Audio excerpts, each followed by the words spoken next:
I was about to sign my company over to my son. My DIL handed me a coffee with a smile. The maid accidentally bumped into me and whispered, "Don't drink, just trust me." I secretly swapped cups with my DIL. 5 minutes later, "I'm glad to have you here. Follow my story until the end and comment the city you're watching from, so I can see how far my story has reached. My name is Evelyn Whitmore, and at 64 years old, I thought I had seen every kind of betrayal life could offer. I was wrong. The worst was yet to come, disguised as a family meeting on a Tuesday morning in October, served with a smile and a cup of coffee that was meant to be my last. I had been running Whitmore Industries for 15 years, ever since my husband Charles passed away from a heart attack. It wasn't easy stepping into his shoes, but I managed to grow our small manufacturing company into something worth $12 million. Not bad for a widow who had spent most of her marriage organizing charity events and hosting dinner parties. Carlton, my 39-year-old son, had been working at the company for the past 5 years. I won't lie and say he was exceptional, but he was family, and I believed that meant something. His wife Ever had joined us 2 years ago as marketing director. She was efficient, charming when she needed to be, and had a way of making everyone feel like her best friend, including me. That Tuesday morning, Carlton called and asked if we could have a family meeting at the house. "Mom, we need to discuss some important changes about the company's future," he said, his voice carrying that tone he used when he thought he was being serious and responsible. "Ever and I have been thinking about succession planning, and we want to make sure we're all on the same page." I agreed, of course. At my age, it made sense to start thinking about who would take over when I decided to retire. I assumed we would discuss timelines, his readiness to take on more responsibility, maybe some training programs. I was naive. The meeting was set for 10 in the morning at my house in Beacon Hill. I had lived there for over 30 years, and it still felt like Charles might walk through the front door at any moment. The living room where we planned to meet had been his favorite spot, with its dark wood paneling, stone fireplace, and the wall of family photographs that chronicled happier times. I woke up early that morning, as I always did, and went through my usual routine. Coffee first, always coffee. I had been drinking the same blend for decades, a rich Colombian roast that Charles had introduced me to during our honeymoon. Rosa, our housekeeper, had been with us for 20 years and knew exactly how I liked it prepared. Rosa was in her early 50s, quiet and efficient. With graying hair she kept pulled back in a neat bun. She had started working for us when Carlton was still in college, and she had watched him grow from a somewhat irresponsible young man into what I hoped was a mature adult. Though lately I had noticed she seemed nervous around him and Ever, always finding excuses to leave the room when they visited. As I waited for Carlton and Ever to arrive, I sat in the living room reviewing some quarterly reports. The company had been doing well, better than well, actually. We had landed 3 major contracts in the past 6 months, and our profit margins were the highest they had been in years. I felt proud of what we had built, what Charles and I had started together, and what I had managed to sustain and grow after his death.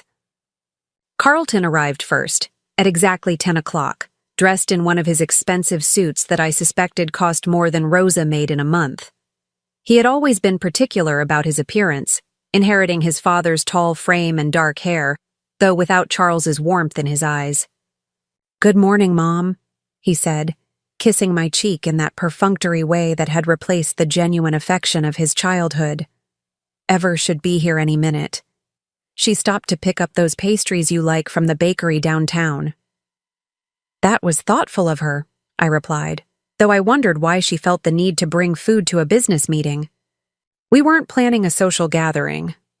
Ever arrived 15 minutes later, looking as polished as always in a cream-colored blazer and navy skirt, her blonde hair styled in perfect waves. She carried a small white box tied with ribbon and an insulated coffee carrier with 3 cups. "Evelyn, darling," she said, setting the items down on the coffee table and giving me a hug that felt just a little too tight and lasted just a little too long. "I brought some fresh coffee from that new place on Newberry Street. I know how much you love trying new blends. I found it odd that she would bring outside coffee when she knew Rosa had already prepared my usual morning pot, but I smiled and thanked her. Ever had always been attentive in ways that seemed thoughtful, but somehow left me feeling slightly uncomfortable, as if I were being managed rather than cared for. "This is wonderful," I said, accepting the cup she handed me. The coffee was in my favorite blue porcelain cup, one from a set that had belonged to my mother. Ever knew I preferred it to the everyday mugs. "You're always so considerate." Carlton settled into the armchair across from me, while Ever took the spot on the sofa nearest to my chair. She had positioned herself so she could see both Carlton and me, and I noticed her eyes flicking between us as if she were monitoring our reactions to something. "So," I began, taking a sip of the coffee Ever had brought. It tasted different from my usual blend, slightly bitter with an aftertaste I couldn't quite identify. "You mentioned wanting to discuss succession planning." Carlton leaned forward, his hands clasped together in front of him. "Yes, Mom. Ever and I have been talking, and we think it's time for you to start stepping back from the day-to-day operations. You've worked so hard for so long, and you deserve to enjoy your retirement." The way he said it made it sound like I was already too old to be effective, which stung more than I cared to admit. "I appreciate your concern, but I still feel quite capable of running the company. The numbers certainly suggest I'm doing something right." "Of course you are," Ever interjected smoothly, her voice warm and reassuring. "You've built something incredible. But Carlton and I want to make sure that legacy is protected and continued. We've been developing some ideas for expansion, new markets we could explore." As she spoke, I noticed Rosa moving around in the background, dusting furniture that didn't need dusting, straightening pictures that were already straight. She seemed agitated, more restless than usual. Our eyes met briefly, and I saw something in her expression that looked almost like fear. "What kind of expansion?" I asked, taking another sip of the coffee. The bitter taste was becoming more pronounced, and I wondered if they had chosen a particularly strong roast. Carlton began outlining their plans, speaking quickly and enthusiastically about international markets and manufacturing partnerships. As he talked, I felt a strange warmth spreading through my chest, and my head began to feel slightly light. I attributed it to the strength of the coffee and tried to focus on what he was saying. Ever was watching me intently, and when our eyes met, she smiled that perfect smile she always wore. But there was something behind it, something I had never noticed before. It wasn't warmth or affection, it was anticipation.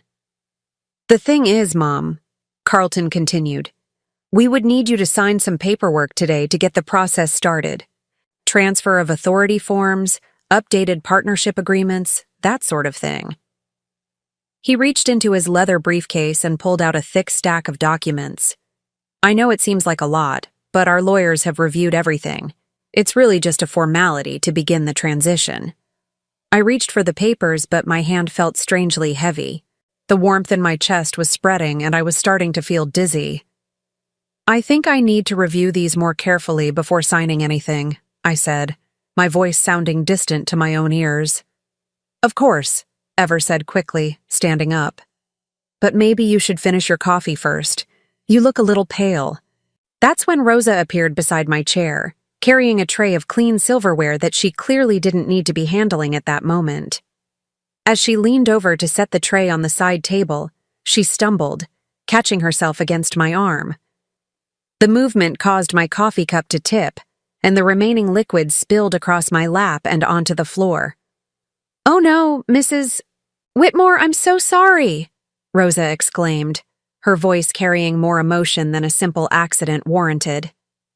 As she knelt to clean up the spill, she looked directly into my eyes and whispered, so quietly that only I could hear, "Don't drink any more of that. Just trust me." The urgency in her voice sent a chill through me that had nothing to do with the spilled coffee. In 20 years, Rosa had never been anything but calm and professional. The fear in her eyes was real, and it made my blood run cold. Rosa? How could you be so clumsy? Ever snapped, her perfect composure cracking for just a moment. That was a complete set. You know how much Mrs. Whitmore values those cups. It's quite all right, I said, my mind racing despite the strange lethargy that was settling over my body. Rosa's warning had triggered every instinct I had learned in decades of business dealing with people who didn't always have my best interests at heart. Accidents happen.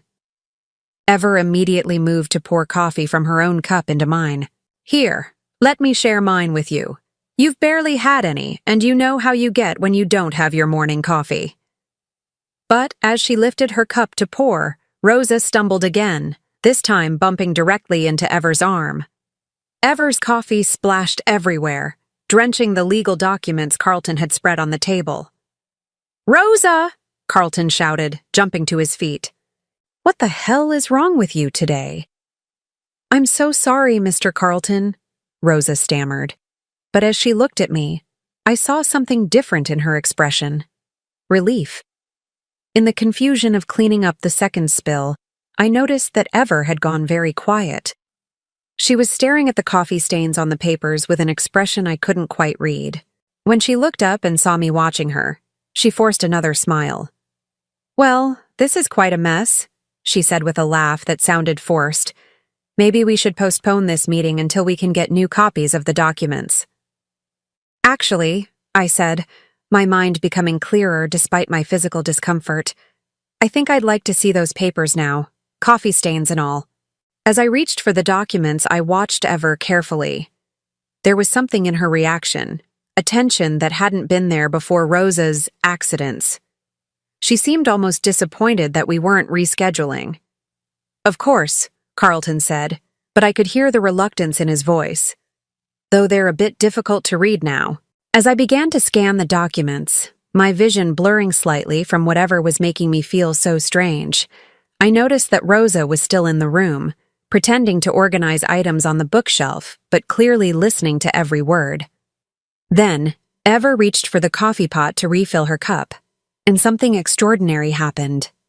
Her hand was shaking so badly that she could barely hold it steady. This was a woman who never showed even the slightest sign of nervousness, who could handle high-pressure business meetings without breaking a sweat. "Ever, are you feeling all right?" I asked, genuinely concerned despite my growing suspicions.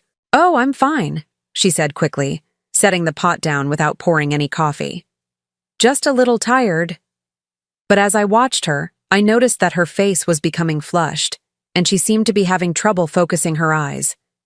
She sat down heavily on the sofa, one hand pressed to her forehead.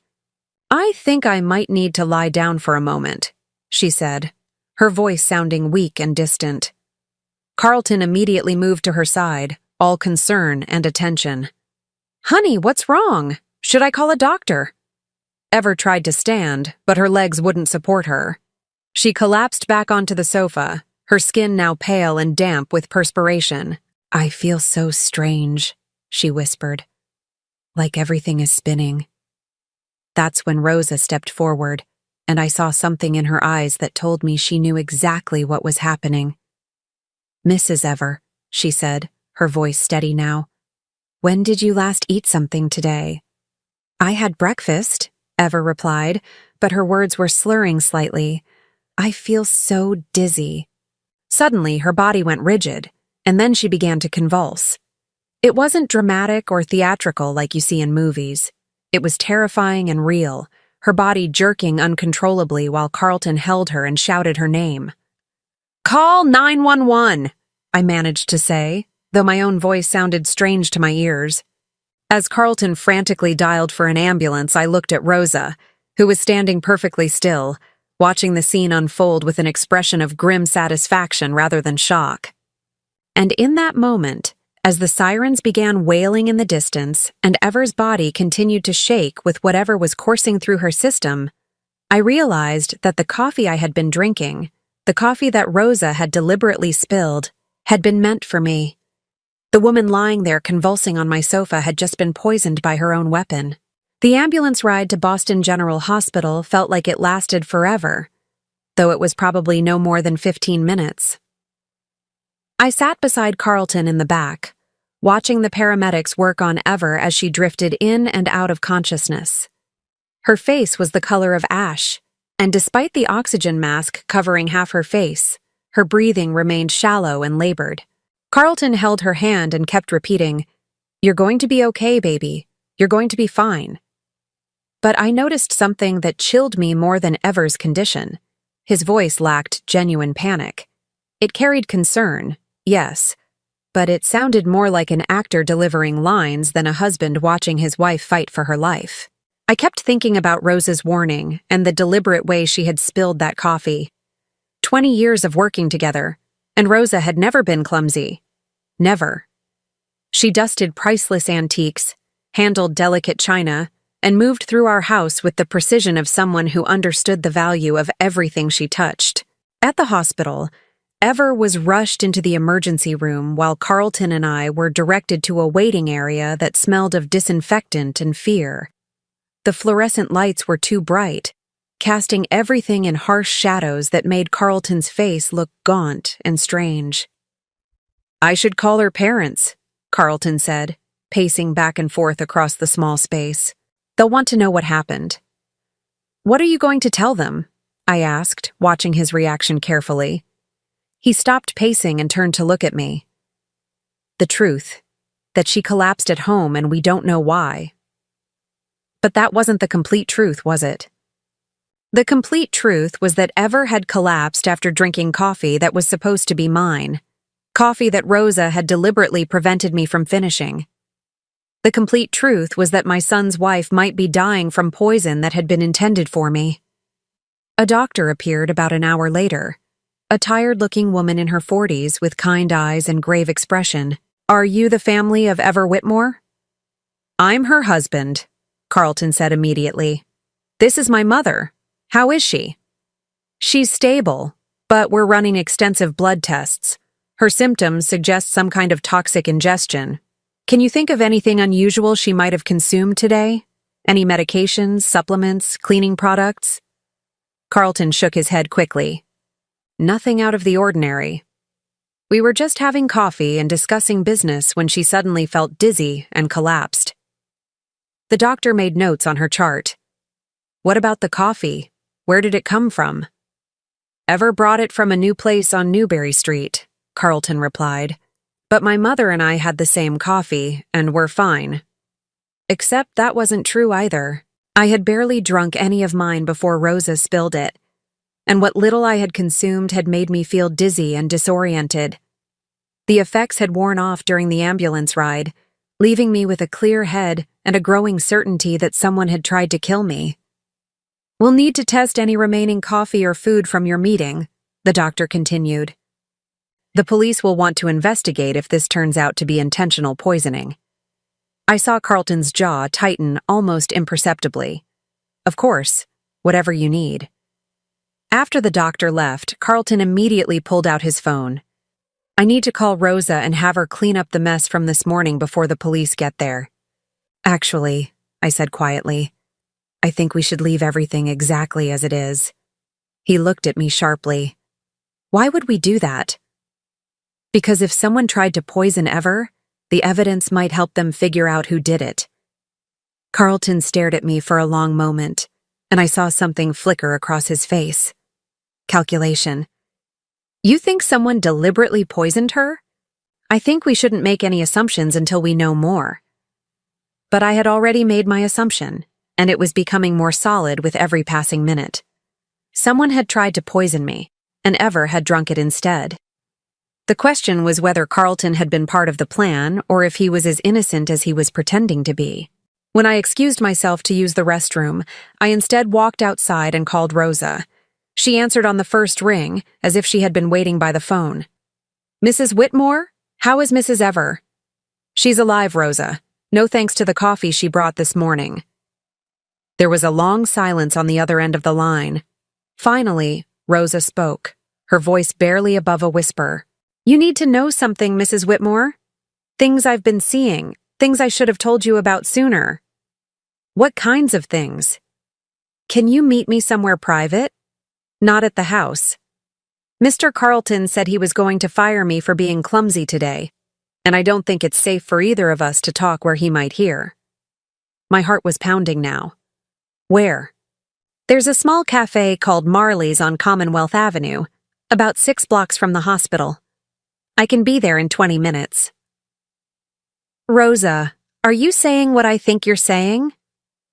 I'm saying that Mrs. Ever has been putting something in your morning coffee for weeks, and I finally couldn't watch it anymore. I'm saying that I've been keeping track of everything, and you're in more danger than you know. The line went dead, leaving me standing on a busy sidewalk with my entire world tilting on its axis. For weeks, Ever had been poisoning me. Slowly, carefully, methodically. And today was supposed to have been the final dose. I walked back into the hospital in a daze, my mind racing with implications I didn't want to consider. When I reached the waiting area, Carlton was on his phone, speaking in low, urgent tones. No, it all went wrong, he was saying. She's in the hospital now and the police are going to investigate. He saw me approaching and quickly ended the call. That was work, he said smoothly. I had to cancel my afternoon meetings. But I had heard enough to know that whoever he was talking to, it wasn't anyone from the office. Carlton had been expecting something to go wrong. He had been prepared for police involvement. Carlton, I said, sitting down beside him, I need you to be completely honest with me about something. He turned to face me, and for a moment, his mask slipped. I saw fear in his eyes, but also something else. Resentment. What do you want to know, Mom? How long have you been planning to take over the company? What do you mean? I mean, how long have you been waiting for me to die so you could inherit everything? The question hung in the air between us like a physical presence. Carlton's face went through several expressions in quick succession: shock, hurt, anger, and finally, something that looked almost like relief. I would never want anything to happen to you, Mom. You know that. But he had answered too quickly, and his voice carried that same artificial quality I had noticed in the ambulance. It was the voice of someone who had rehearsed this conversation. I'm going to step outside for some air, I said, standing up. Will you call me if there's any news about Ever? Of course. As I walked away, I heard him make another phone call. I couldn't make out the words, but the tone was urgent, almost panicked. 20 minutes later, I was sitting across from Rosa in a small, dimly lit cafe that smelled of cinnamon and old coffee. Rosa looked older than her 52 years, her face drawn with worry and what looked like guilt. I should have told you sooner, she said without preamble, but I wasn't sure at first, and then I was afraid you wouldn't believe me. Tell me now. Rosa pulled a small notebook from her purse and placed it on the table between us. I started writing things down about 3 months ago, when I first noticed Mrs. Ever doing something strange. She opened the notebook to reveal pages of neat handwriting, dates and times, and detailed observations. Every morning, you drink your coffee in the living room while you read the newspaper, Rosa continued. For 20 years, I've prepared that coffee the same way, in the same cup, and brought it to you on the same tray. But 3 months ago, Mrs. Ever started arriving early on the mornings when you had business meetings. I remembered those early visits. Ever would arrive before 9, claiming she wanted to help prepare for whatever meeting we had scheduled. She would often take over the coffee service, insisting that Rosa had enough to do. At first, I thought she was just being helpful, Rosa continued, flipping through the pages. But then I noticed that you started feeling sick on those mornings. Dizzy, nauseous, weak. You said it was just stress from work, but it only happened when Mrs. Ever had handled your coffee. She showed me a page covered with dates and symptoms. 3 months of careful observation, recorded in Rosa's precise handwriting. So, I started watching her more closely. One morning about 6 weeks ago, I pretended to be busy in the pantry, but I could see into the kitchen through the service window. Mrs. Ever had a small vial of clear liquid, and she put several drops into your coffee before stirring it. My stomach turned. 6 weeks of systematic poisoning.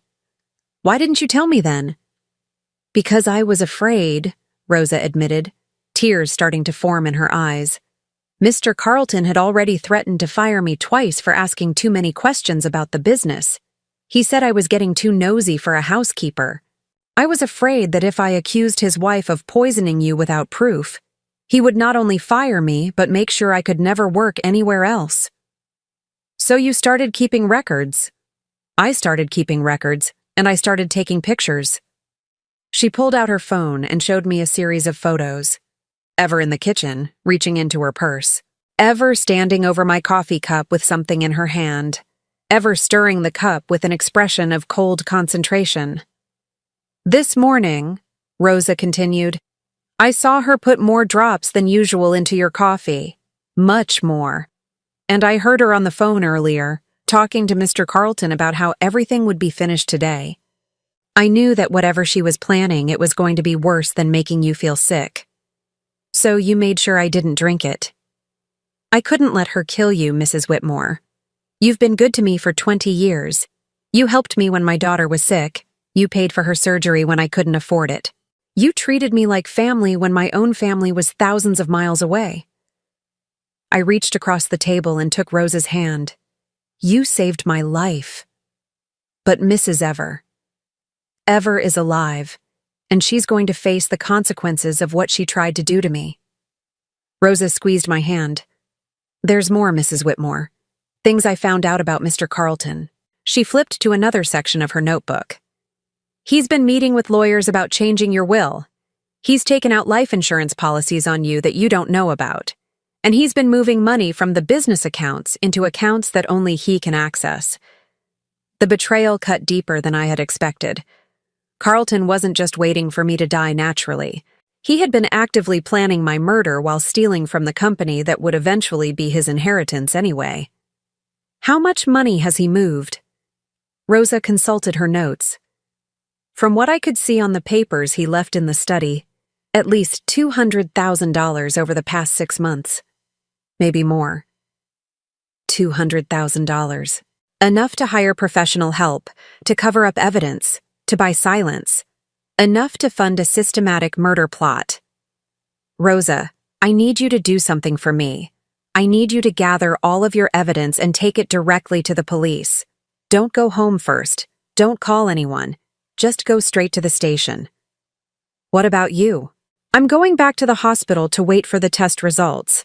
If they confirm that Ever was poisoned, it's going to create a lot of questions that Carlton won't be able to answer.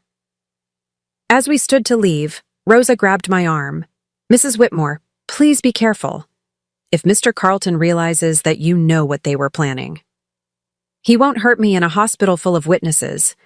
But Rosa, after you talk to the police, don't go home. Stay somewhere safe until this is resolved. I walked back to Boston General with my mind clearer than it had been in months. The dizziness and confusion I had been experiencing weren't symptoms of aging or stress. They were symptoms of gradual arsenic poisoning, designed to weaken me before the final, fatal dose. When I returned to the waiting area, Carlton was sitting exactly where I had left him. But now he was accompanied by a man in an expensive suit who looked like a lawyer. Mom, this is David Richardson, Carlton said, standing when he saw me. He's our family attorney. I thought we should have legal representation given what happened to Ever. David Richardson extended his hand with a practiced smile. Mrs. Whitmore, I'm sorry we're meeting under these circumstances. Carlton called me because he's concerned that someone might try to blame your family for what happened to Ever. Why would anyone blame us? I asked, genuinely curious to hear how they plan to handle this. Well, David said carefully, if the police determine that Ever was intentionally poisoned, they're going to look at everyone who had access to what she consumed. Since it happened at your house, during a family meeting, you could all potentially be considered suspects. It was a clever preemptive move. By bringing in a lawyer immediately, Carlton was setting up a narrative where his family was being unfairly targeted by an investigation, rather than being the perpetrators of attempted murder. That makes sense, I said neutrally. I suppose we should all be prepared to answer their questions honestly. Carlton and David exchanged a quick glance that told me they had already prepared their version of honest answers. That's when Dr. Martinez returned, her expression even more serious than before. "Mrs. Whitmore, Mr. Whitmore, I need to speak with you about the test results." We followed her to a small consultation room that felt more like an interrogation chamber than a place for medical discussions. "Your wife has been poisoned with arsenic," Dr. Martinez said without preamble. "A significant dose that would have been fatal if she hadn't received immediate medical attention. The police have been notified, and they'll want to interview everyone who was present when she consumed whatever contained the poison." Carlton's face went white, but his voice remained steady. "Arsenic? How is that possible?" "That's what the police investigation will determine. In the meantime, Mrs. Whitmore will need to be monitored closely. Arsenic poisoning can have lasting effects, and we want to make sure she receives the proper treatment." "Will she recover?" I asked. "With treatment, yes. She was very fortunate that whatever she consumed was discovered and treated so quickly." Fortunate. If ever only knew how fortunate she was that Rosa had saved both our lives with a clumsy stumble and a whispered warning. As we left the consultation room, Carlton immediately turned to David. "What do we do now?" But David was looking at me with an expression I couldn't quite read. "Mrs. Whitmore, do you have any idea how arsenic could have gotten into something your daughter-in-law consumed?" It was a test, I realized. They wanted to know how much I suspected, how much Rosa might have told me, whether I was going to be a problem for their carefully constructed story. "I have no idea," I said calmly, "but I'm sure the police investigation will uncover the truth." And it would. Rosa was probably talking to detectives right now, showing them photographs and evidence that would unravel whatever lies Carlton and his lawyer had prepared. Carlton's phone rang, and he stepped away to answer it. I couldn't hear what was being said, but I saw his face change from worried to panicked to furious in the span of seconds. When he hung up, he turned to David with wild eyes. "We have a problem. The police just arrested Rosa for attempted murder." David nodded grimly. "I expected they might try to pin this on the help. It's the most obvious suspect when poison is involved. Mike. But I knew better. Rosa hadn't been arrested for attempted murder because she was a convenient scapegoat. She had been arrested because Carlton had found out that she had talked to the police, and he was trying to eliminate the only witness who could prove whatever and he had been planning. The difference was, Rosa had been smart enough to make copies of everything, and soon, very soon, Carlton was going to realize that his perfect murder plot had turned into the evidence that would destroy him. The police station felt like stepping into another world, one where the comfortable lies I had been living with for months were stripped away under harsh fluorescent lights. Detective Sarah Chen was a woman in her 40s with sharp eyes and the kind of patience that came from years of listening to people lie to her face. I had driven there directly from the hospital, leaving Carlton with his lawyer to handle whatever damage control they thought necessary. What they didn't know was that I had already spoken to Rosa's public defender and arranged for my own attorney to represent her. If my son thought he could frame the woman who had saved my life, he was about to learn how wrong he could be. "Mrs. Whitmore," Detective Chen said as she led me into a small interview room, "thank you for coming in voluntarily. I know this must be a difficult time for your family. Detective, before we begin, I need you to know that Rosa Martinez is innocent of attempting to murder my daughter-in-law. In fact, she saved both our lives this morning." Detective Chen raised an eyebrow and opened a thick file folder. "That's an interesting perspective. Can you tell me why you believe that?" I spent the next hour walking through everything that had happened, from the strange coffee Ever had brought to Rosa's deliberate clumsiness, to the warning she had whispered in my ear. When I finished, Detective Chen was quiet for a long moment. "Mrs. Whitmore, what you're describing suggests that someone was trying to poison you and that your daughter-in-law accidentally consumed the poison intended for you. That's exactly what I'm describing. And you believe your son knew about this plan?" The words hung in the air like an accusation that once spoken couldn't be taken back. I believe my son has been planning my death for months, possibly longer. Detective Chen made notes on her pad.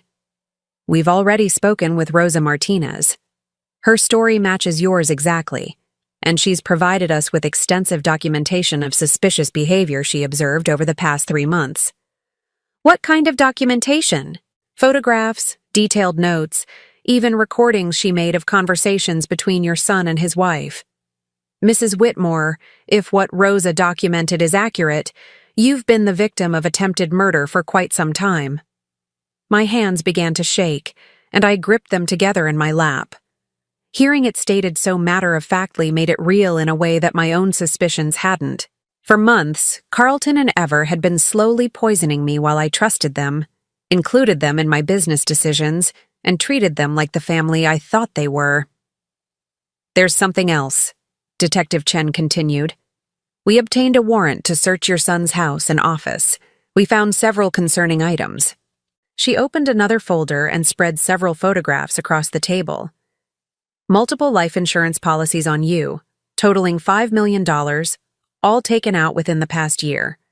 Bank records showing regular transfers from your business accounts into personal accounts controlled solely by your son.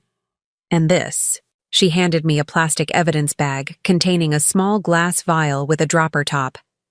We found this hidden in your daughter-in-law's desk at work. The lab confirmed it contains a concentrated arsenic solution.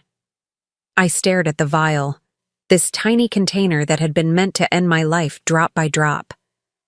How long would it have taken?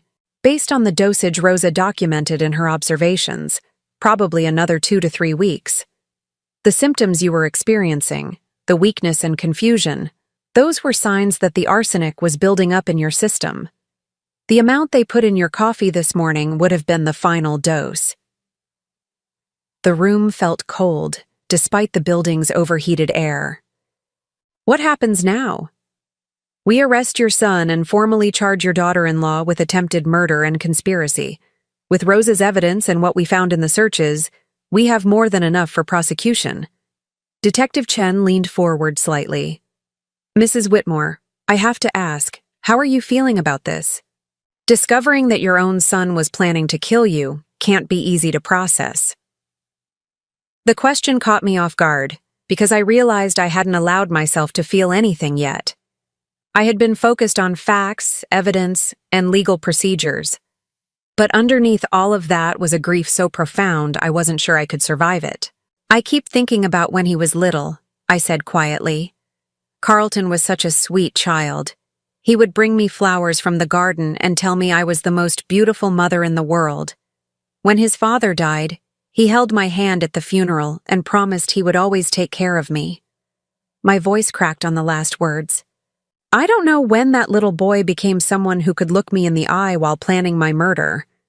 I don't know when I stopped being his mother and became just an obstacle to his inheritance. Detective Chen nodded sympathetically. People change, Mrs. Whitmore. Sometimes greed and entitlement can override every other emotion, including love. What your son did doesn't reflect on you as a mother or diminish the love you gave him. But it did diminish something. It diminished my faith in my own judgment, my ability to trust, my sense of security in the world.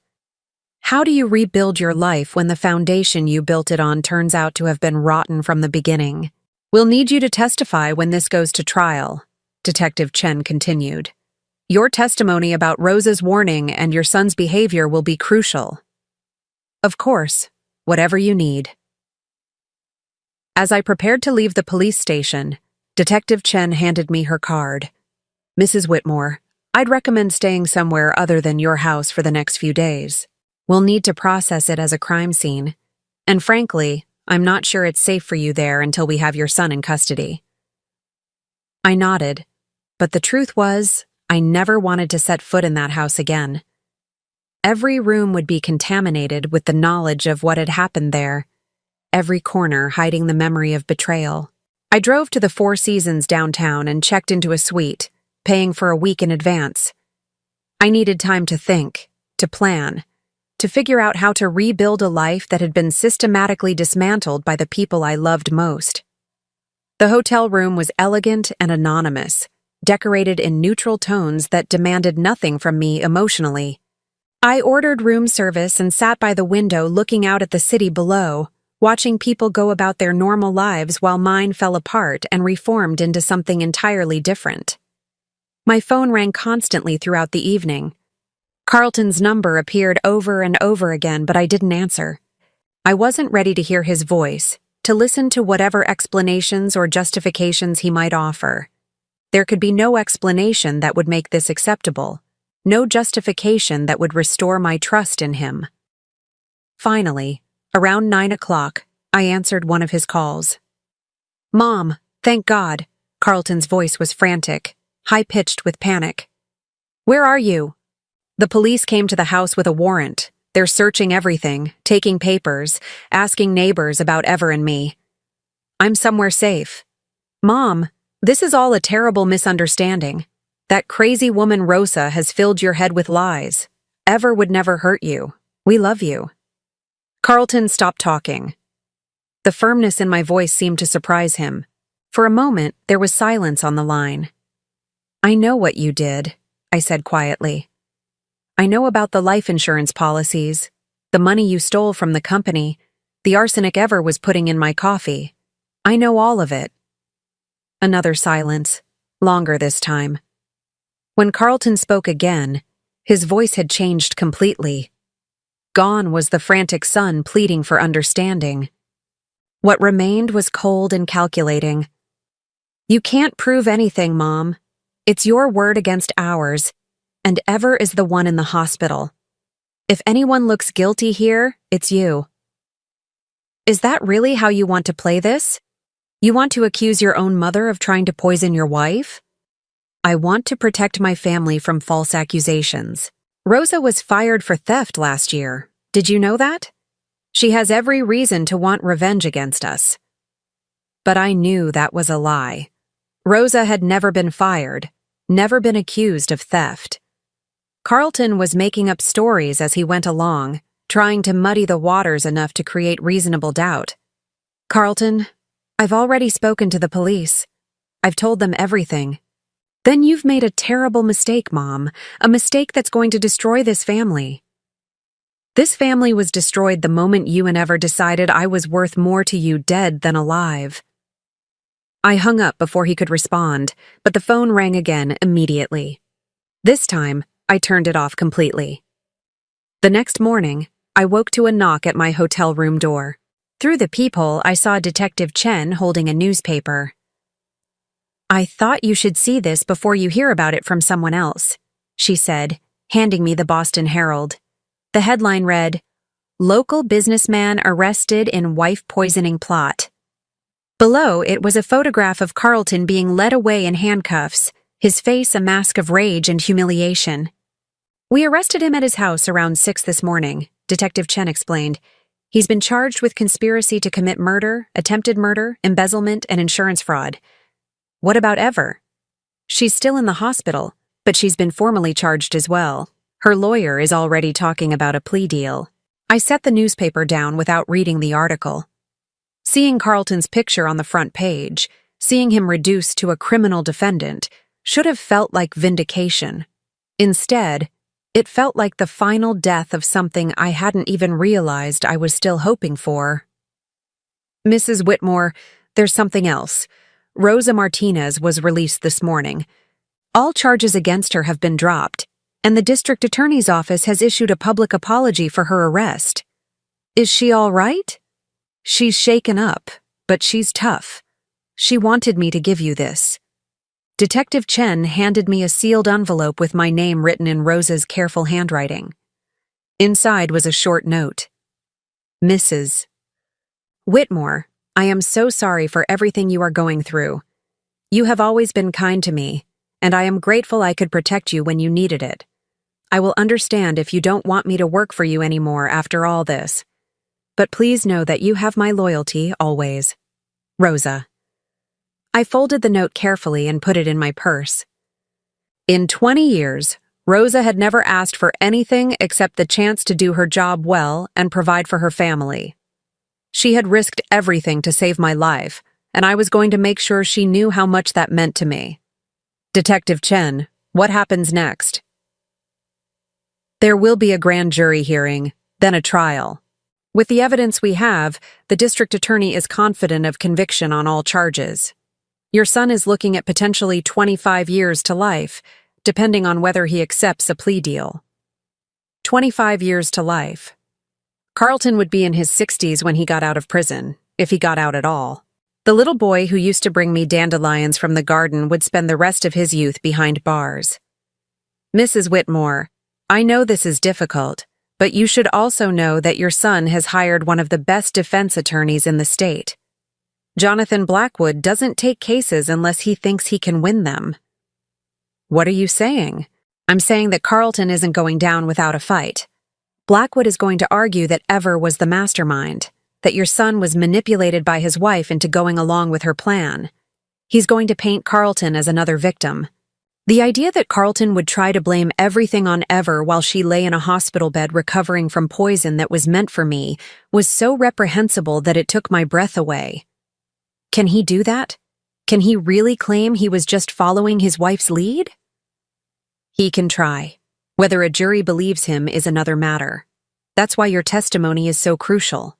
You knew Carlton his entire life.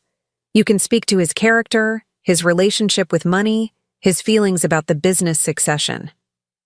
As Detective Chen prepared to leave, she handed me another card. This is for a victim's advocate.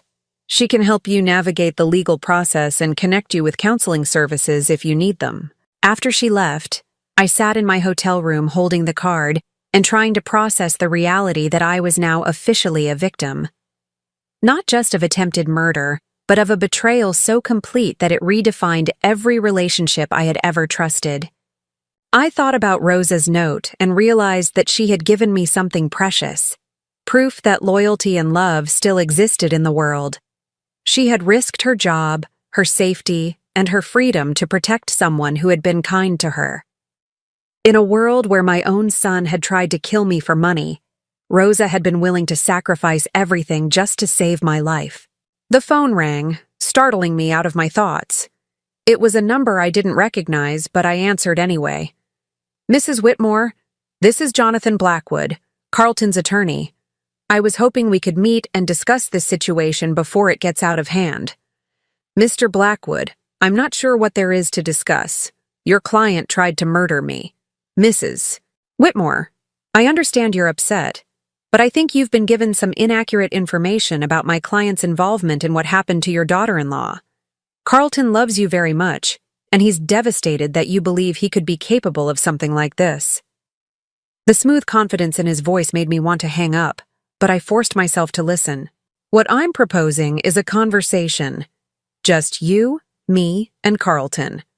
A chance for you to hear his side of the story before you make any final decisions about testifying against him. Mr. Blackwood, your client has already had several chances to tell me his side of the story. Every time he chose to lie to me. Family relationships are complicated, Mrs. Whitmore. Sometimes people make poor choices when they're desperate or scared. That doesn't make them murderers. No, Mr. Blackwood. But systematically poisoning someone for months while stealing their money and taking out life insurance policies on them, that makes them murderers. I hung up before he could respond, but I knew this was just the beginning. Carlton had hired the best defense attorney he could afford, which meant he was going to fight these charges with everything he had. The question was whether I had the strength to fight back. 3 weeks after Carlton's arrest, I sat in District Attorney Margaret Sullivan's office, listening to my son's voice plotting my death. The recordings Rosa had made were playing through a small speaker on Sullivan's desk, and each word felt like a physical blow. The old woman is getting suspicious, Carlton's voice said clearly through the static. Rosa keeps watching Ever in the kitchen, and Mom asked me yesterday if I thought her coffee tasted different. Ever's laugh came through the speaker, light and musical, as if they were discussing the weather instead of murder. Don't worry, baby. We're almost done. Another week, maybe 2 at most, and she'll be too weak to question anything. Then we give her the final dose and it looks like her heart just gave out from all the stress. I closed my eyes, but I couldn't block out the sound of my daughter-in-law's voice discussing my death with such casual indifference. "Are you sure the arsenic won't show up in an autopsy?" Carlton asked. "Only if they're specifically looking for it, and why would they? She's 64, she's been under stress running the company, and she's had health problems lately. It'll look completely natural." District Attorney Sullivan paused the recording and looked at me with sympathy. "Mrs. Whitmore, I know this is difficult to hear, but it's crucial evidence. This recording was made 6 days before the incident with the coffee." I nodded, not trusting my voice to remain steady. Rosa had been wearing a wire for over a month, documenting conversations she overheard while cleaning the house or serving meals during family gatherings. The woman I had dismissed as a simple housekeeper had been conducting her own investigation with the precision of a trained detective. "There's more," Sullivan said gently. Rosa recorded a total of 8 conversations between Carlton and Ever discussing the poisoning. She also documented their discussions about your will, the life insurance policies, and their plans for the company after your death. She started another recording, this one from 2 weeks before the coffee incident. "I can't wait to get rid of that stupid old woman." Ever's voice was sharp with irritation. "Do you know she questioned me today about the quarterly reports? Like I would steal from the company." "Which is funny," Carlton replied, "considering we've already moved over $300,000 out of the operating accounts." $300,000. More than Rosa had initially calculated. They had been systematically looting my company while slowly killing me. "Once she's gone, we can streamline everything," Carlton continued. "Fire half the staff, move operations overseas, sell off the real estate. That business is worth more in pieces than it is as a going concern." "And Rosa goes first thing," Ever added. "I hate the way she looks at me like she knows something. Plus, she's too expensive for what she does." "Rosa saved my life," I said quietly to Sullivan, "and they were planning to fire her the moment I was dead." Sullivan nodded. "Mrs. Whitmore, what you need to understand is that Carlton and Ever weren't just planning to kill you. They were planning to dismantle everything you built. Your employees would have lost their jobs, your business relationships would have been destroyed, and your charitable commitments would have been abandoned." She played another recording, this one from just 3 days before the incident. "I'm getting tired of waiting." Ever's voice was petulant, like a child denied a toy. "Can't we just give her a bigger dose and get this over with?" "We have to be careful," Carlton replied. "If we move too fast, it might raise suspicions. Besides, I'm enjoying watching her get weaker. She used to be so controlling, always telling me how to run things. Now she can barely make it through a board meeting without getting dizzy." The cruelty in his voice was worse than the criminal intent. This wasn't just about money or inheritance. Carlton had genuinely enjoyed watching me suffer. "I keep thinking about the will reading," Ever continued. "When that lawyer reads out that everything goes to you, and there's nothing for Rosa, nothing for any of those employees who think they're so loyal, I wish I could see their faces. Don't worry, baby. We'll have plenty of time to enjoy it. 40 years of marriage, maybe 50. We'll be rich for the rest of our lives." Sullivan stopped the recording. "Mrs. Whitmore, there's something else you need to know about this last conversation. Rosa wasn't the only person who heard it." I looked up sharply. "What do you mean?" "Your security system at home includes audio recording in the main living areas. We obtained a warrant for those recordings, and we found that several of the conversations Rosa documented were also captured by your home security system." I had no idea the system recorded audio. Most people don't. The installer probably mentioned it when it was set up, but it's not something homeowners typically think about. However, it means we have independent verification of Rosa's recordings. Carlton's defense team can't claim she fabricated the evidence. Sullivan pulled out another folder. "There's also this. We found a detailed timeline in Ever's handwriting, documenting the progression of your poisoning and the expected timeline for your death. She handed me a photocopy of a handwritten document. In Ever's neat script, I saw a medical chart tracking my declining health over 3 months. Week 1-2, fatigue, mild nausea. Week 3-4, increased weakness, digestive issues. Week 5-6, confusion, dizziness, weight loss. The document continued for 12 weeks, ending with final dose, cardiac event expected within 24 to 48 hours. She was tracking my symptoms like a laboratory experiment, I said, my voice barely above a whisper. Mrs. Whitmore, Ever has a background in chemistry. She worked for a pharmaceutical company before she married your son. She knew exactly what she was doing, and she documented it because she wanted to perfect the method for potential future use. The implications of that statement hit me like a physical blow. Future use?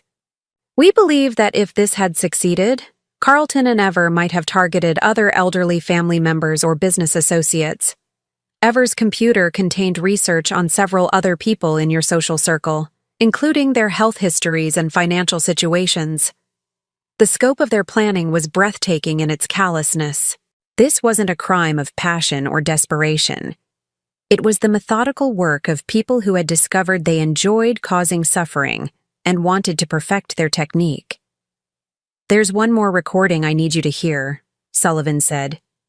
This one was made the morning of the incident, before Rosa intervened. She started the final audio file, and I heard Carlton and Ever in what sounded like a final planning session. You're sure about the dosage? Carlton asked. Absolutely. I calculated it based on her current level of toxicity. This amount will cause cardiac arrest within 2 hours.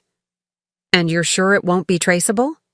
By the time anyone thinks to test for arsenic, it'll be metabolized enough to look like natural causes.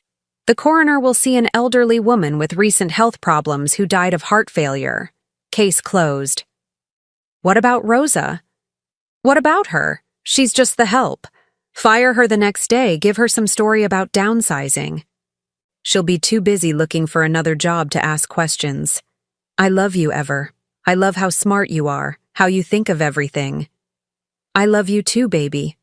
After today, we'll never have to worry about money again. We'll never have to pretend to care about your boring mother and her precious little company. The recording ended, and the office fell silent except for the hum of the air conditioning. I sat there staring at the speaker, trying to process the fact that my son had just told his wife he loved her for planning to murder me. Mrs. Whitmore, Sullivan said gently, I want you to know that with this evidence, we have an ironclad case. Even the best defense attorney in the country won't be able to explain away 8 recordings and written documentation of a murder plot. What kind of sentence are they looking at?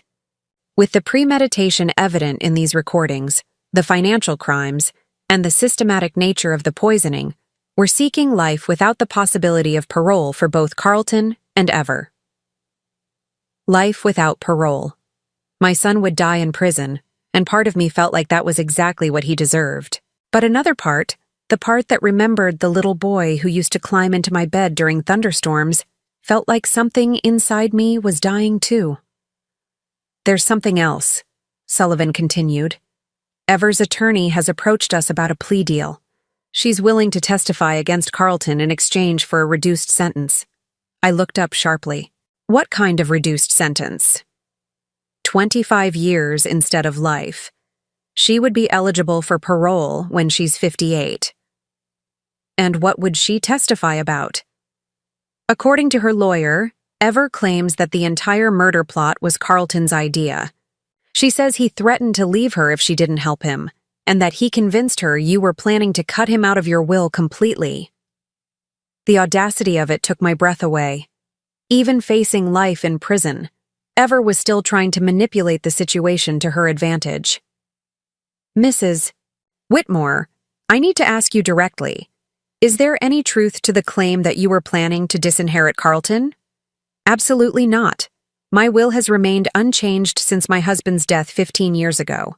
Carlton inherits everything, including the business and all personal assets. There was never any discussion of changing that arrangement. So Ever's claim that Carlton felt threatened about his inheritance is false? Completely false. If anything, I had been discussing ways to transition more control of the company to Carlton over the next few years. He knew he was my sole heir. Sullivan made notes on her legal pad. That's what we expected, but we needed to hear it from you directly. Ever's plea offer is contingent on her testimony being credible, but if she's lying about Carlton's motivation, her deal falls apart. Are you going to accept her offer? That depends partly on you. As the victim, your input is important to our decision. However, I should tell you that even without Ever's testimony, we have enough evidence to convict both of them. I thought about the woman who had smiled at me while poisoning my coffee, who had tracked my declining health like a scientist documenting an experiment, who had laughed about my impending death with my own son. I don't want her to get a reduced sentence, I said firmly. Ever was not a victim of Carlton's manipulation. She was an equal partner in attempted murder, and she should face the full consequences of that choice. Sullivan nodded. I'll inform her attorney that the plea offer is rejected. As I prepared to leave the district attorney's office, Sullivan handed me one final document. This is a victim impact statement form. When this goes to trial, you'll have the opportunity to address the court and explain how these crimes have affected your life. I took the form, thinking about what I would say to a room full of strangers about the betrayal that had nearly cost me everything. How do you explain the feeling of discovering that your own child values your money more than your life? How do you articulate the loss of faith in every relationship you've ever trusted? That evening, I sat in my hotel room with Rosa, who had come to update me on the status of the house and the business. She looked older than her 52 years, worn down by the stress of the past few weeks and the knowledge that she had been living in the middle of a murder plot. Mrs. Whitmore, Rosa said quietly, I need to tell you something. When I was recording Mr. Carlton and Mrs. Ever, I heard them talk about other things too. Things about you. What kind of things? Rosa hesitated, clearly uncomfortable with what she was about to share. They used to make fun of you. They would laugh about how easy it was to fool you, how you believed everything they told you about caring for you and wanting to help with the business. My chest tightened, but I forced myself to listen. Mr. Carlton used to do impressions of you, the way you talk in business meetings, the way you worry about the employees. Mrs. Ever would laugh and say you were pathetic, that you were so desperate for their love that you would believe anything. The cruelty of it was almost worse than the murder plot. They hadn't just wanted me dead. They had actively despised me while pretending to love me. Rosa, why didn't you tell me this sooner? Because I thought it would hurt you too much. And because I was afraid that if you knew how much they hated you, you might not fight back when the time came. But she was wrong about that. Knowing the depth of their contempt didn't make me want to give up. It made me want to fight even harder. Mrs. Whitmore, Rosa continued, there's something else. The police asked me to keep working at the house while they finished their investigation. They wanted me to document anything else I found. Yesterday, I discovered something in Mr. Carlton's office. She reached into her purse and pulled out a photograph. It showed Carlton and Ever at what looked like an expensive restaurant, raising champagne glasses in a toast. They were both smiling broadly, looking happier than I had ever seen them. I found this in a frame on his desk, Rosa said. When I looked at the date stamp, it was taken the day after your last doctor's appointment, when you told them you were feeling weak and dizzy. They had been celebrating my deteriorating health. While I was worried about my symptoms and considering medical tests, Carlton and Ever had gone out for champagne to toast the success of their murder plot. Rosa, I said, studying the photograph, I want you to give this to Detective Chen. I want the jury to see exactly how Carlton and Ever felt about slowly killing me. She nodded and put the photograph back in her purse. Mrs. Whitmore, I need to ask you something. When this is all over, when the trial is finished and they're in prison, what are you going to do? It was a question I had been avoiding because I didn't know the answer. My entire life had been built around relationships and institutions that no longer existed. My son was gone, not just to prison, but to a moral darkness I couldn't comprehend. My company would need to be rebuilt from the financial damage Carlton and Ever had inflicted. My house would forever be the place where someone tried to murder me. I honestly don't know, I admitted. Everything I thought I knew about my life turned out to be a lie. I need to figure out how to build something new. Rosa reached across the table and took my hand. Mrs. Whitmore, for 20 years you treated me with kindness and respect. You helped my family when we needed it, and you never made me feel like I was just the help. Whatever you decide to do next, I hope you know that you have people who care about you. For the first time since this nightmare began, I felt a spark of something that wasn't grief or rage or fear. It was hope. Not hope that my old life could be restored, but hope that a new life, built on truth and genuine relationships, might be possible. The recordings had shown me the worst of human nature, the capacity for cruelty and betrayal that I never wanted to believe existed.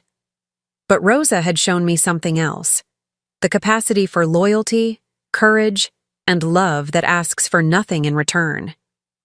As I prepared for the trial that would determine Carlton and Ever's fate, I realized that their greatest miscalculation wasn't underestimating Rosa or overestimating their own cleverness.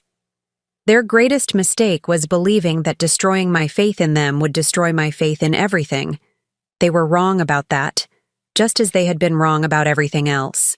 6 months later, I sat in the front row of Suffolk County Superior Court, watching my son being led into the courtroom in shackles. Carlton had lost weight during his time in jail, and his expensive suits had been replaced with an orange jumpsuit that made him look smaller somehow, diminished in a way that had nothing to do with physical appearance. Ever entered separately, her blonde hair pulled back severely and her face pale without makeup. She kept her eyes fixed straight ahead, never once looking in my direction. The woman who had smiled while poisoning my coffee for months couldn't even meet my gaze now that she faced the consequences of her actions. The trial had drawn significant media attention. Mother targeted for murder by son and daughter-in-law was the kind of story that fascinated and horrified people in equal measure. I had declined all interview requests, but the courtroom was packed with reporters, curious onlookers, and a few employees from my company who had come to show their support. District Attorney Sullivan had warned me that defense attorney Jonathan Blackwood would try to paint Carlton as a victim of Ever's manipulation, despite the recordings that clearly showed both of them planning my murder with equal enthusiasm. What she hadn't prepared me for was how painful it would be to listen to Carlton's lies about our relationship. "Ladies and gentlemen of the jury," Blackwood began his opening statement, "this is a case about a troubled young man who fell under the influence of a manipulative woman with a background in chemistry and a talent for psychological control." I watched Carlton's face as his lawyer portrayed him as weak and easily influenced. There was no shame there, no recognition that he was allowing another person to take responsibility for his choices. The man sitting at the defense table bore no resemblance to the son I had raised. Ever Whitmore preyed on Carlton's insecurities about his inheritance, Blackwood continued. She convinced him that his mother was planning to disinherit him, that the only way to secure their future was to take desperate action. Prosecutor Sullivan objected immediately. "Your Honor, there's no evidence that Mrs. Whitmore ever planned to change her will or disinherit the defendant." "Sustained," Judge Harrison ruled. "The jury will disregard that last statement," but I knew the damage was done. Blackwood was planting seeds of doubt about my relationship with Carlton, suggesting that I had somehow driven him to attempted murder through my own actions. The prosecution's case was methodical and devastating. Detective Chen testified about the evidence found in Carlton and Ever's home and offices. The medical examiner explained how arsenic poisoning works and how close I had come to death. Rosa took the stand and walked the jury through months of observations, her quiet dignity making her testimony even more powerful. When the recordings were played in court, the room fell completely silent. Hearing Carlton and Ever discuss my murder in their own voices laughing about my suffering and planning their celebration of my death, created an atmosphere of shock that even Blackwood couldn't dispel. "I love how smart you are, how you think of everything." Carlton's voice echoed through the courtroom as he praised Ever for calculating the fatal dose of arsenic. I watched the jury's faces as they listened. Several jurors looked physically sick. One woman in the front row was crying. Whatever sympathy Blackwood hoped to generate for Carlton was evaporating with each cruel word. The most damaging evidence came from Ever's own documentation. Prosecutor Sullivan displayed enlarged copies of Ever's handwritten timeline, showing the jury exactly how she had tracked my declining health week by week, planning my death like a scientific experiment. "The defendant didn't just plan to kill Mrs. Whitmore," Sullivan told the jury. "She enjoyed watching her suffer. She documented every symptom, every sign of weakness, as if she were conducting a research study on the best way to murder someone." When it came time for the defense to present their case, Blackwood called several character witnesses who testified about Carlton's good reputation before his marriage. His college roommate, a former business partner, even our family pastor spoke about the Carlton they had known. But their testimony felt hollow against the weight of the evidence. It didn't matter what kind of person Carlton had been before Ever, if he had become someone capable of slowly poisoning his own mother. Blackwood's strategy became clear when he called Dr. Patricia Vance, a psychiatrist who specialized in psychological manipulation and coercive control. "In my professional opinion," Dr. Vance testified, "Carlton Whitmore exhibits all the classic signs of someone who was psychologically manipulated by a skilled predator. Ever Whitmore used her knowledge of chemistry and psychology to create a situation where Carlton felt he had no choice but to participate in her plan." Prosecutor Sullivan's cross-examination was brutal. "Dr. Vance, you've testified that Carlton was coerced into participating in this murder plot. Can you explain to the jury how someone could be coerced into stealing $300,000 from his mother's business accounts?" "Well, financial crimes often accompany other forms of abuse." "Dr. Vance, have you listened to the recordings where Carlton expresses joy at watching his mother suffer? Where he tells Ever he loves how smart she is for planning the perfect murder?" Victims of psychological manipulation often adopt the language and attitudes of their abusers as a survival mechanism. So when Carlton laughed about his mother's death and said he couldn't wait to inherit her money, he was really expressing trauma? Dr. Vance hesitated. It's possible." Even Blackwood looked uncomfortable with how his expert witness was being dismantled. The idea that Carlton was purely a victim of Ever's manipulation was impossible to maintain when confronted with his own words expressing genuine enthusiasm for my murder. The prosecution's rebuttal was devastating. Sullivan called Dr. Michael Torres, a forensic psychiatrist who had interviewed both Carlton and Ever. "Both defendants show clear signs of antisocial personality disorder," Dr. Torres testified. "They lack empathy, have a grandiose sense of entitlement, and show no genuine remorse for their actions. This wasn't a case of one person manipulating another. This was a partnership between two individuals who discovered they shared a willingness to commit murder for financial gain." When it came time for victim impact statements, I had debated whether to speak at all. What could I say that would adequately express the devastation of discovering that your own child wants you dead? How do you explain the feeling of having your entire life revealed as a lie? But as I walked to the podium and looked out at the crowded courtroom, I realized that my words weren't really for Carlton or Ever. They were for the jury, for the reporters who would write about this case, for anyone who might someday find themselves wondering if they could trust the people closest to them. "My name is Evelyn Whitmore," I began, my voice steady despite the emotion threatening to overwhelm me. "Carlton is my only child. For 39 years, I believed that meant something. I believed that no matter what happened in the world, we would always have each other." I paused, looking directly at Carlton for the first time since the trial began. He was staring at the table in front of him, unable or unwilling to meet my eyes. For months, Carlton and Ever slowly poisoned me while I trusted them completely. They stole from my business while I included them in important decisions. They took out life insurance policies on me while I planned for their future inheritance. They laughed about my suffering while I worried about my declining health. My voice grew stronger as I continued. But the worst part wasn't the physical poisoning. The worst part was the emotional poisoning. Every kind word, every expression of concern, every moment of apparent affection was a lie designed to keep me vulnerable while they planned my death. I saw several jurors wipe away tears, but I also saw Carlton finally look up at me.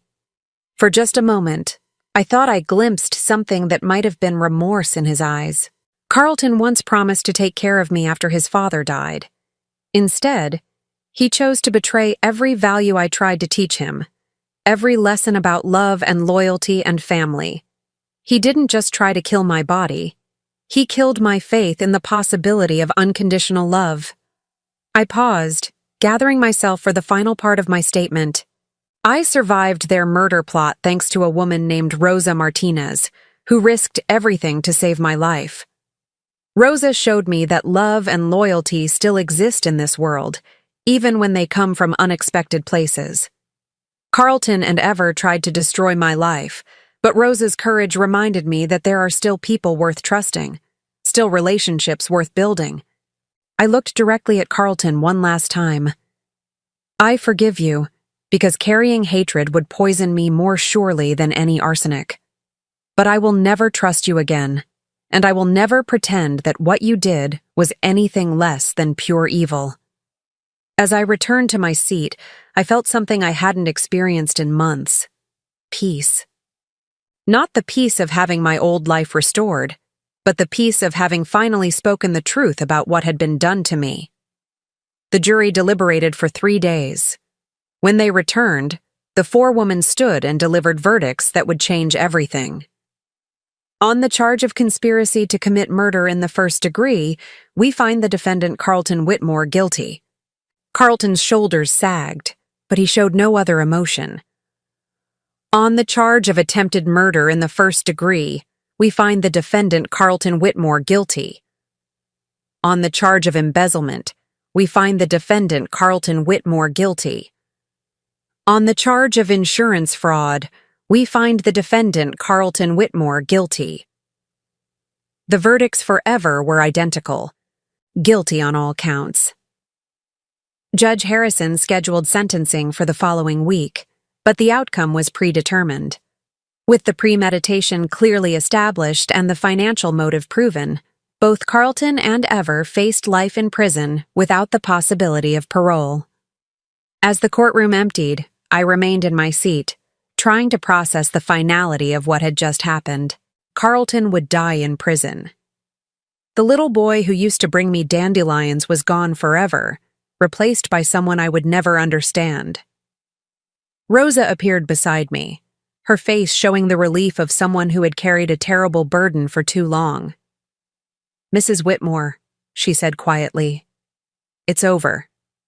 "Yes," I replied, though I wasn't sure if I meant the trial or something larger. "It's over." As we walked out of the courthouse together, past the reporters and cameras and curious onlookers, I realized that while one chapter of my life had ended in the most painful way possible, another chapter was beginning.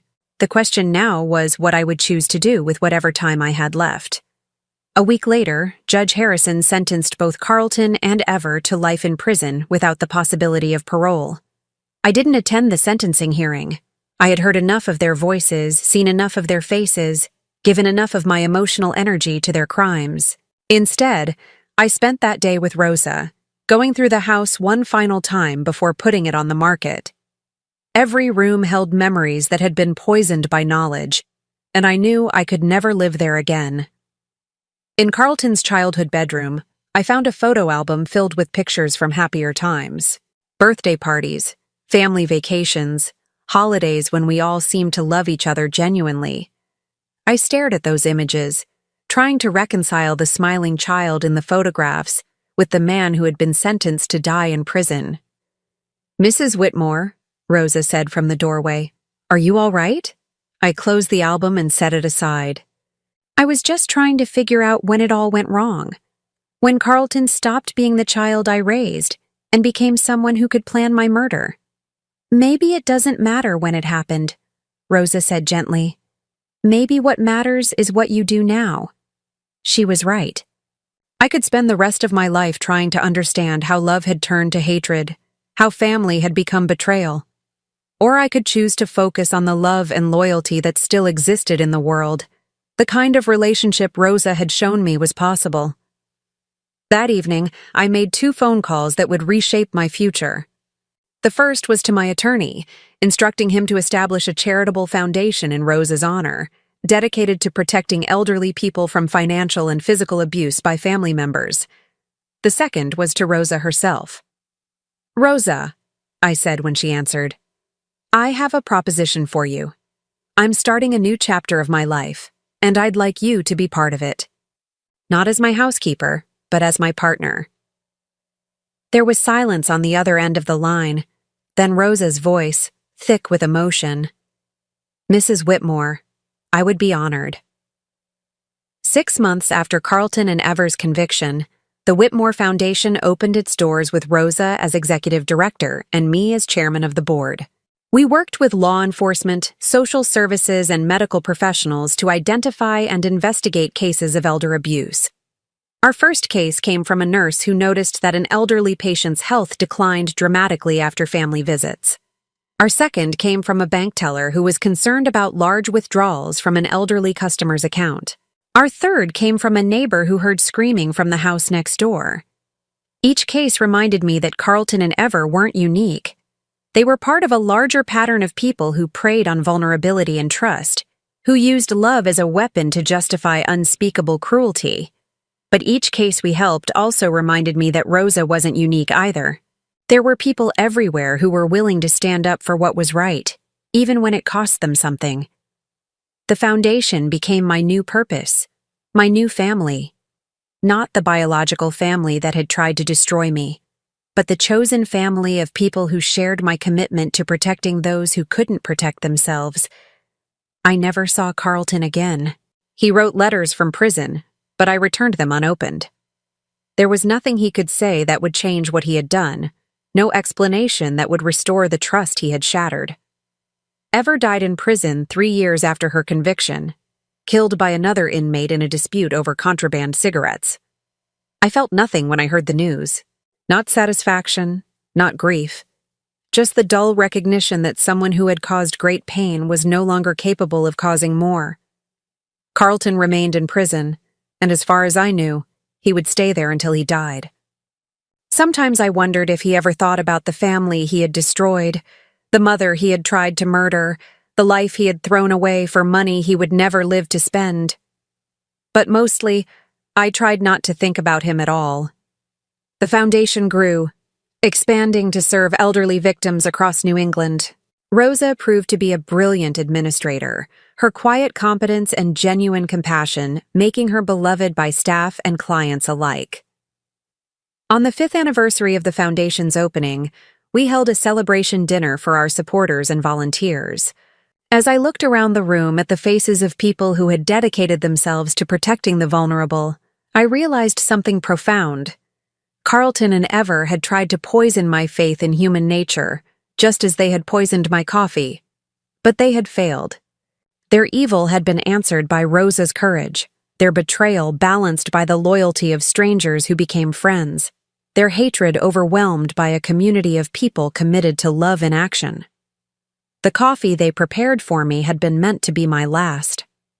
Instead, it had become the beginning of a new life built on truth, justice, and the kind of family that chooses each other rather than simply sharing blood. As I raised my glass to toast the work we were doing, I thought about the morning Rosa had whispered, "Don't drink, just trust me." She had saved more than my life that day. She had saved my faith in the possibility of goodness. And that, I realized, was worth more than any inheritance. 10 years have passed since that October morning when Rosa saved my life with a whispered warning and a spilled cup of coffee. I am 74 now, and as I sit in my garden watching the sunrise paint the sky in shades of pink and gold, I can honestly say that these have been the most meaningful years of my life.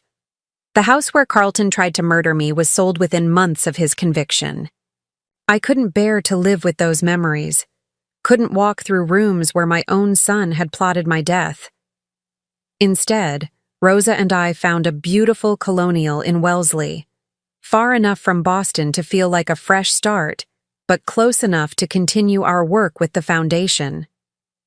Rosa lives in the guest house on the property, though the distinction between guest and family disappeared long ago. She is 72 now, her hair completely silver, but her eyes still sharp with the intelligence that saved both our lives. We share morning coffee each day, a ritual that began as necessity, but became the anchor of a relationship deeper than blood. The Whitmore Foundation has grown beyond anything I could have imagined. What started as a way to channel my grief into purpose has become a nationally recognized organization with offices in 12 states. We've helped prosecute over 300 cases of elder abuse, recovered millions of dollars in stolen assets, and created support networks for victims who thought they had nowhere to turn. Rosa serves as our national director now, though she jokes that she's the only executive director in America who still insists on doing her own grocery shopping and refuses to hire a housekeeper. "I know what happens when you trust the wrong people," she says with a smile that has never lost its warmth despite everything she's seen. Our work has brought us into contact with heartbreak on a daily basis. Adult children who drain their parents' bank accounts, caregivers who steal medications and sell them on the street, family members who isolate elderly relatives from friends and social services while systematically abusing them. But it has also shown us the incredible resilience of the human spirit. I've met 90-year-old women who started over after losing everything to family fraud. I've watched 80-year-old men testify against their own children with dignity and courage that humbled everyone in the courtroom. I've seen people who had every reason to become bitter and suspicious instead choose to remain open to love and connection. 3 years ago, we opened the Rosa Martinez Crisis Center, a residential facility for elderly victims of abuse who need safe housing while their cases are investigated. Rosa cried when we unveiled the sign bearing her name, insisting that she didn't deserve such recognition. "Rosa," I told her that day, "you saved my life when you had every reason to stay silent. You risked everything to protect someone who couldn't protect herself. If that doesn't deserve recognition, I don't know what does." The center has become a model for other cities, a place where victims can heal while receiving the legal and emotional support they need to rebuild their lives. Many of our residents are in their 70s and 80s, starting over after decades of abuse they never reported, because they couldn't bear the shame of admitting their own children were stealing from them. I spend 2 days a week at the center, leading support groups and helping new residents navigate the legal system. It's difficult work, listening to stories that mirror my own experience of betrayal and manipulation. But it's also healing work, finding meaning in suffering by using it to help others. Last month, we helped a 78-year-old woman named Margaret, whose son had been forging her signature on checks for over a year. When she discovered the theft and confronted him, he convinced her she was developing dementia and couldn't trust her own memory. She lived in confusion and self-doubt for months before a bank teller noticed irregularities and called our hotline. "I thought I was losing my mind," Margaret told me during her first week at the center. "My own son kept telling me I was imagining things, that I was paranoid. I started to believe him." "That's what abusers do," I replied, thinking of the way Carlton had dismissed my concerns about my health while he and Ever slowly poisoned me. "They make you doubt your own perceptions so you won't trust what you're seeing." Margaret's son was eventually prosecuted and sentenced to 5 years in prison. She recovered most of her stolen money and, more importantly, her faith in her own judgment. 6 months later, she became a volunteer at the center, helping other victims recognize the signs of financial abuse. "I want to make sure no one else goes through what I went through," she said. "I want them to know they're not crazy, they're not imagining things, and they're not alone." That phrase has become our unofficial motto. You're not alone. Because isolation is the weapon that abusers use most effectively. They cut their victims off from friends, family members who might ask questions, professionals who might notice problems.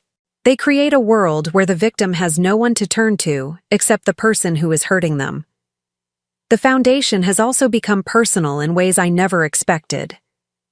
Rosa and I have been invited to speak at conferences, to share our story with law enforcement officers, social workers, and medical professionals who might encounter elder abuse in their work. The first time I told our story to a room full of strangers, I was terrified. How do you explain that your own son tried to murder you without sounding like you're seeking pity? How do you describe the betrayal without making people uncomfortable about their own family relationships? But I learned that people need to hear these stories. They need to understand that elder abuse doesn't just happen in nursing homes or to people who have no family. It happens in beautiful houses in expensive neighborhoods. It's perpetrated by people with college degrees and professional careers. It's hidden behind smiles and expressions of concern. After one of our presentations, a nurse approached me with tears in her eyes. "Mrs. Whitmore," she said, "I've been worried about one of my patients for months. Her daughter brings her to appointments, but something about their interactions felt wrong. The patient seemed scared of her own daughter, but I couldn't put my finger on why. After hearing your story, I think I know what I'm seeing." That nurse's instincts led to an investigation that revealed the daughter had been stealing her mother's Social Security payments and threatening to put her in a nursing home if she told anyone. The mother was moved to safety, and the daughter was prosecuted. One presentation led to one nurse trusting her instincts, which led to one victim being saved. That's how change happens, one person at a time, one moment of courage building on another. The foundation has also brought unexpected relationships into my life. Dr. Sarah Chen, the detective who investigated Carlton's crimes, became a close friend and now serves on our board of directors. She retired from the police force 5 years ago and works with us full-time, training law enforcement officers to recognize and investigate elder abuse. "Your case changed how I approach these investigations," she told me recently. "Before, I might have assumed that family members were innocent until proven guilty. Now I know that sometimes the people who seem most concerned are the ones causing the harm." We've also developed relationships with prosecutors, judges, and victim advocates across the country. The network of people committed to protecting elderly victims has grown exponentially, and I'm proud that our foundation helped create connections between professionals who might otherwise work in isolation. But perhaps the most unexpected development has been my relationship with other family members who were never part of Carlton's world. Charles's sister Margaret reached out to me 5 years ago, saying she had been following the foundation's work and wanted to reconnect. "I lost touch with you after Charles died," she admitted over lunch at a restaurant near her home in Vermont. "I was dealing with my own grief, and Carlton seemed so protective of you. I assumed you wanted space to heal as a family." Margaret is 81 now, a retired teacher with grandchildren who adore her. She had no idea what Carlton and Ever were planning, no knowledge of the systematic abuse I endured. When she learned the truth, she was horrified and heartbroken. "I keep thinking about all those years we could have stayed in touch," she said. "If I had been around more, maybe I would have noticed something was wrong. Maybe I could have helped." "Margaret," I told her, "Carlton and Ever were experts at hiding what they were doing. They fooled me for months, and I was living with them. Please don't blame yourself for not seeing something they worked very hard to conceal." Margaret now volunteers with the foundation and has become one of my closest friends. She represents the family connection I thought I had lost forever, the continuation of my relationship with Charles through someone who loved him too. Her presence in my life has been healing in ways I didn't expect. When she tells stories about Charles as a young man, or when she shares memories of family gatherings from decades ago, she helps me remember that not all family relationships are built on manipulation and lies. "Charles would be so proud of what you've built," she told me recently as we walked through the foundation's headquarters. He always said you had a gift for turning pain into purpose. I think about Charles often, especially when I'm struggling with difficult cases or feeling overwhelmed by the scope of elder abuse in our society. I wonder what he would think about Carlton's crimes, whether he would be angry or heartbroken or both. I wonder if he would understand my decision to cut Carlton out of my life completely, or if he would urge me to maintain some connection despite everything. But mostly, I think Charles would be proud that I chose to build something positive from the ashes of our family's destruction. He would appreciate that Rosa and I have created a new kind of family, one based on choice and shared values rather than biological connections. Carlton is still in prison, serving his life sentence without possibility of parole. He continued writing letters for several years after his conviction, but I returned them all unopened. Eventually, the letters stopped coming. I don't know if he gave up hope of reconciliation or if something happened to him in prison. I've chosen not to find out. Sometimes people ask if I feel guilty about cutting off all contact with my only child. The question used to bother me, but I've learned to answer it honestly. I feel no guilt about protecting myself from someone who tried to murder me. He's still your son, a well-meaning friend said once. Don't you think you owe him forgiveness? I forgave Carlton years ago, I replied. Forgiveness means I don't carry hatred or resentment. But forgiveness doesn't require me to maintain a relationship with someone who systematically abused me. I can forgive him and still choose not to have him in my life. The distinction between forgiveness and reconciliation is one I've had to explain many times, both to myself and others. Forgiveness is something you do for your own peace of mind. Reconciliation is something that requires genuine remorse and changed behavior from the person who caused harm. Carlton has never shown genuine remorse. Even his letters, the few I glimpsed before returning them, were focused on his own suffering rather than the pain he caused. He wrote about the conditions in prison, about missing his old life, about feeling betrayed by Ever's plea negotiations. He never wrote about understanding why what he did was wrong, or about recognizing the devastation he caused. I learned early in my recovery that I could forgive Carlton without trusting him, that I could let go of anger without letting him back into my life. The Foundation's work has reinforced this understanding. I've met dozens of elderly victims who felt obligated to maintain relationships with abusive family members because family is family. Family is what you make it, I tell them. Biology creates connections, but love creates family. If someone consistently chooses to harm you rather than love you, they've made their own choice about what kind of relationship you have. This philosophy has guided my own choices about family. Rosa and I are family in every way that matters. Margaret and I are family through our shared love for Charles and our mutual choice to support each other. The staff and volunteers at the Foundation are family through our commitment to a common purpose. Carlton and I share DNA, but we are not family. He chose money over love, greed over loyalty, murder over mercy. Those choices severed our family bond more completely than any legal document could. As I've grown older, I've become more aware of my own mortality and more intentional about how I spend my remaining years. The Foundation is well established now, with a strong board of directors and excellent staff. Rosa and I have created succession plans that will ensure the work continues long after we're gone. I've also made peace with the reality that I will probably die without reconciling with Carlton. For a long time, that thought made me sad. Now, it makes me grateful. Grateful that I survived his murder attempt. Grateful that I had the opportunity to build a meaningful life after discovering the truth about his character.